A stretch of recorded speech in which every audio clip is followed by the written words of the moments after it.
There was a fascinating apology in the Sydney Morning Herald earlier this week. The paper apologised to barrister Louise Clegg for incorrectly claiming she was interested in running to be Lord Mayor of Sydney. Now, why is this interesting? Well, because Louise Clegg is married to Federal Energy Minister Angus Taylor, and the Herald had suggested that Lord Mayoral aspirations might have been the motivation that the Energy Minister got the travel figures of the current Sydney Lord Mayor so wildly wrong in that controversial political attack last year. So the Nine Entertainment newspaper has apologised profusely, saying it had no information that either Clegg or Taylor forged the documents, and it admitted that Clegg had never had any intention of running for the mayoralty. Joining me now from Goulburn is the Energy Minister, Angus Taylor. Angus, I want to come to climate and energy issues in a moment, but this apology must have been welcomed by you, but it still leaves this issue in the air, doesn't it? Labor wants to know exactly where these incorrect figures came from. Well, I've been very clear about that many times, and I'm not going to go over that again, Chris. But look, when family gets dragged into politics in that sort of way, it's obviously unpleasant, and it's particularly unpleasant when the facts are wrong.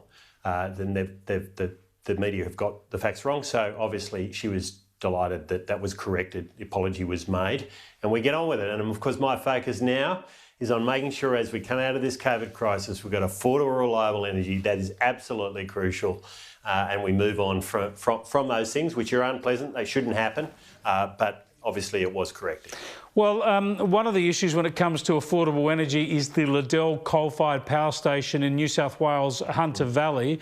Andrew Clennell's been reporting today that you're very close to coming to a deal to extend its life, which many people have said is crucial to keep up supplies and keep prices down. What's going on there? Well, we've been very clear on Liddell from the start, Chris. We don't want to see a repeat of what we saw down in Victoria with the closure of Hazelwood, where we saw big coal-fired power station closed, wasn't replaced, there was no alternative put in place, and the prices skyrocketed. And industry in Victoria, but also small businesses and households paid a very heavy toll for that. And we paid a toll in other states too. It had an impact on prices everywhere. We don't want to see a repeat for that, and that's why we've been very clear. Our policy is either like-for-like replacement, equivalent capacity coming into the market to keep the supply of electricity reliable and affordable, or make it more reliable and affordable, or life extension. It's but it sounds like you're very close to announcing exactly what's going to happen there. Do you want to tell us now? I'm not going to feed a speculative story, Chris, but I will say that we've been very clear that it's got to be either replacement, like-for-like replacement, or life extension. That's the right way to think about this. The good news, Chris, is we are now seeing very strong downward pressure, even before COVID-19 hit, on wholesale electricity and gas prices. That will flow through as quickly as possible. The ACCC chairman's crawling all over this, to small businesses and households. We need to see that flowing through as quickly as possible. It'll be good for manufacturing coming out of the crisis. And that's a real opportunity for Australia to take advantage of a reassertion of the lower energy prices, which have been so crucial to our economy for such a long time. Now, just on this, and quickly, if you could, is carbon capture and storage back on the agenda as a potential way of preserving coal-fired energy?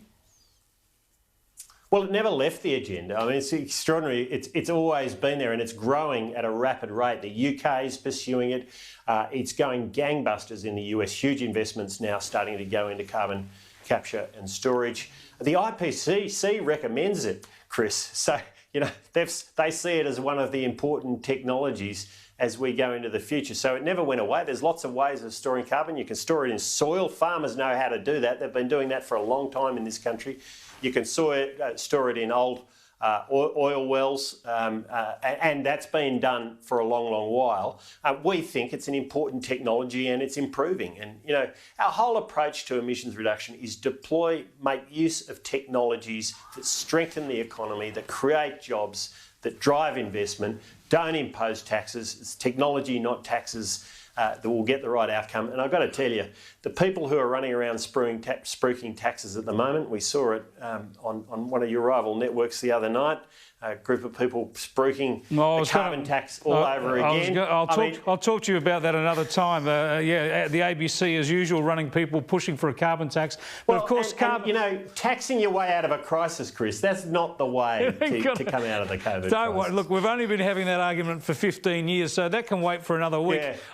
I need to get you, before we run out of time, on what's happening with state borders. Now, I know it's up to the states whether they open their borders or not, but the federal health officials are saying clearly there's no medical reason to have state borders closed. What can the federal government do to get Anastasia Palaszczuk, Mark McGowan, Stephen Marshall and the Premier of Tasmania to open up their borders?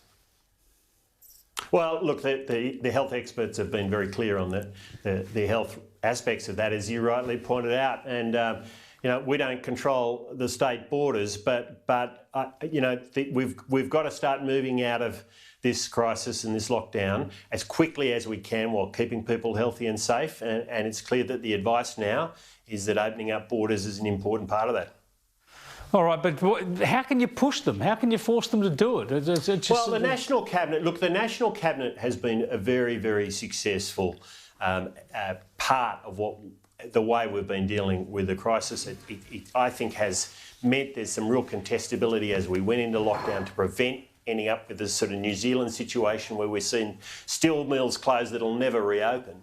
And on the way out, of course, it's providing that advice and that tension and pressure to make sure we get good outcomes and we get the economy back going again. So I have great faith in the way the National Cabinet has been working. I have great faith in our Prime Minister, who I think has been leading us not just into the crisis, but leading us out of it in an exceptional way. Yes, so time to crack the whip then. Time to crack the whip with the states.